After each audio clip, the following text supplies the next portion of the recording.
Good evening and thank you for joining us for KREM News at 5. I'm Mark Hanrahan. And I'm Whitney Ward. Thank you for being here. Tonight, more details after the Kootenai County Prosecutor chose not to charge 74-year-old James Dean. Last month, Dean shot and killed a man who he believed was robbing and attempting to run him over with his car. Our Janelle Finch spoke with the prosecutor this afternoon. She's joining us now to tell us how he reached that decision. Janelle?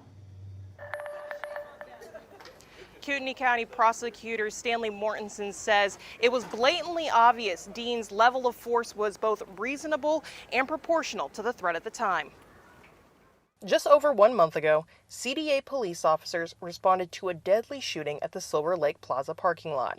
KREM 2 News was there and spoke to witnesses about what they saw and heard. Super loud shots, like a gun or fireworks, and louder than I've ever heard before. CDA police spent weeks on the investigation before bringing the case to the Kootenai County Prosecutor. After weeks of his own review, County Prosecutor Stanley Mortensen determined James Dean would not be charged for killing Shane Brown. Dean responded to Mr. Brown's escalation. In Idaho, citizens have the right to defend themselves and to prevent themselves from becoming victims. And so Mr. Dean was acting lawfully. Allegedly, Brown drove his car toward Dean, putting him on the hood. That's when Mortensen says Dean fired his gun 5 times. Mr. Dean's subjective belief that he felt threatened was reasonable and objective at that time, and that's the reason why what he did was justified. And his level of force, his response was reasonable and proportional. The deadly threat, deadly response. Mortensen says he had only one side of the story, but additional evidence helped fill in the gaps. There were 2 cell phone videos that captured a fair amount of the confrontation. And so when I had Mr. Dean's statements and I had to ask myself, is he to be believed? I was able to review the cell phone videos and corroborate almost everything he told the officers. Mortensen says social media comments have talked about what Dean could have or should have done in the situation. He says his office doesn't determine charges based on theoreticals, only on what actually happened.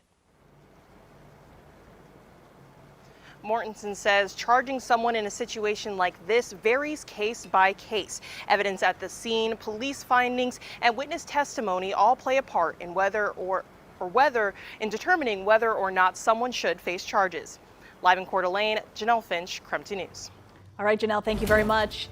Breaking news tonight. After nearly 5 weeks of testimony and dozens of witnesses, jury deliberations are now underway in the Lori Vallow Daybell murder trial. She is the Eastern Idaho mother accused of murder, conspiracy to commit murder, and grand theft in the death of her 2 kids, Ty Lee and JJ, as well as her current husband's late wife, Tammy Daybell. The children's grandfather, Larry Woodcock, talked with reporters as he entered the courtroom this morning. Hopefully, we have a fair, righteous verdict. This is swift, and Lori gets loaded in a van and taken to Pocatello, where she belongs for the rest of her life. And then it's on to Chad, the next trial.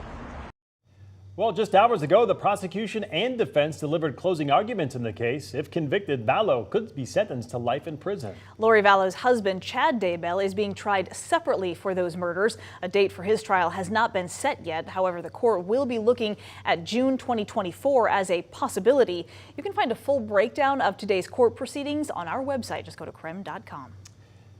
It has been nearly 1,200 days since the U.S. declared COVID-19 a public health emergency. Well, that declaration ends today. This all coming as COVID-19 weekly cases and hospitalizations are down drastically from previous years. The World Health Organization also ended its global health emergency status for COVID last week. That means today is the last day to get those free COVID tests from the state. Visit sayyescovidhometest.org. You can also still get free tests from the federal government as long as supplies last. Meanwhile, on the weather front, we are also tracking summer-like heat heading our way this weekend. Yes, Jeremy, any concerns about water temperatures? We know people will be looking for ways to cool off. I think it's kind of twofold when it comes to those water temperatures. One, the water is still incredibly cold, and 2, we get a bit of wind over the weekend, and that wind is going to create a chop on the lakes and rivers, and that chop means it might be one of those ones where some people fall in. So just be ready. It is going to be cold when it comes to water. Right now, temps sit in the 70s. We've dipped a bit, but still 71 degrees. Not all that bad. We spent most of our day up above 70, and that's, I guess, kind of the case in the 70s. When you go up into the low 70s, you get to spend more of your day in the 70s. When you just touch 70, you spend most of your day in the 60s. There. It's weird, but you got it. A few stray showers kind of wind down and move out. Those stray showers come to an end, and we just don't get them back until early next week. I think Monday kind of brings the start of our potential for some of those.